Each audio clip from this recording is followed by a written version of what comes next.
Well, welcome back. Pollinators are an essential part, of course, of making our gardens grow.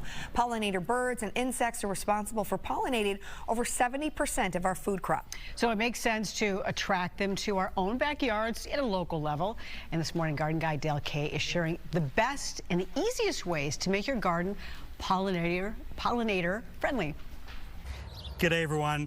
Pollinators, of course, super important, not only for our food production, but the world's food production as a whole. In fact, 70% of our world's food is dependent on pollinators, so there's good reason to attract them not only to our neck of the woods but also to our backyards, particularly if you've got your own backyard veggie garden. Super important, but also important on a much larger scale as well. And the easiest way to do that, of course, is to plant some attracting plants that they'll actually come to in your neighborhood, in your neck of the woods. So let's break it down a little bit by season. So we'll start with early spring, and actually one of the best ones that you can plant, usually from seed, is white clover.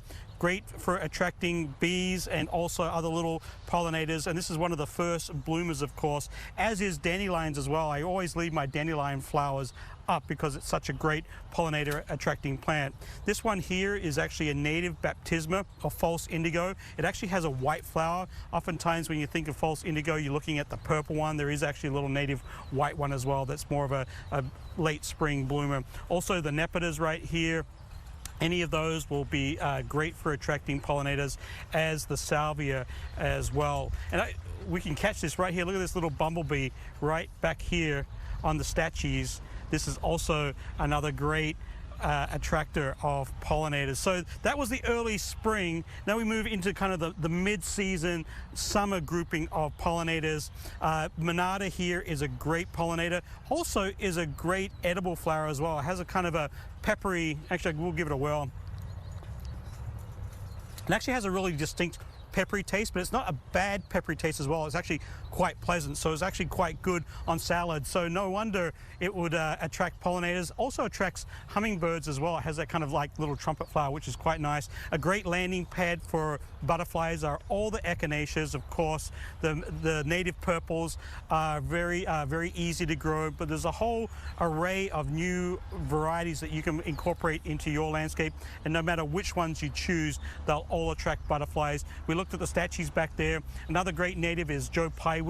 Gets quite tall, so if you're looking for something taller in the landscape that attracts pollinators and also likes wet feet, Eupatorium or Joe Pyeweed is a great one. This one here has the nickname butterfly weed, and of course would attract butterflies. There's actually two varieties. There's the yellow, and then there's also the more common orange that's just about to kind of pop into bloom here. But either one, great for attracting all sorts of pollinators. You can also seed a short prairie mix or actually a tall prairie mix. All of these pretty much chock full of natives. They will also attract a wide variety of not only native species of pollinators, but also those that are been brought or introduced into this country. Back here, butterfly bush, probably about the only marginal perennial that I'm showing. Marginal meaning cold hardiness. It's actually a true zone 5, but even if you just grow it as an annual, it is an absolute fantastic little ripper for attracting butterflies. You'd be amazed if your kids love butterflies, even if you pop them into containers. Buddleia or butterfly bush is really something special to have in the garden or in your containers. This one here in the back is agastache, and this one here actually has a very kind of a licorice anisey type flavor. Oh, look at that bumblebee. Not only am I attracted to it, this guy is attracted to it too. Actually has a very anisey, kind of very licorice. Now, I like the Monarda better, but that's just me. Has a very licorice taste to it. So that kind of, and lavender, that kind of rounds out the mid-seasons. And then I have some plants that will actually bloom later season that will also attract pollinators. Any of the asters, whether they're native or any of the cultivars, they're all good. The Rebecca, these bloom late and go all the way through to frost, and actually a lot of people will leave this little cone up for winter interest as well, so that goes all the way through. And then finally, sedums, any of the sedums, of course, great for attracting bumblebees as well. A couple of other things that you can do. Also, make sure that you always have a constant supply or a water supply for pollinators. That's good. You can also incorporate a little mason bee house or something of that nature into your landscape. That will help.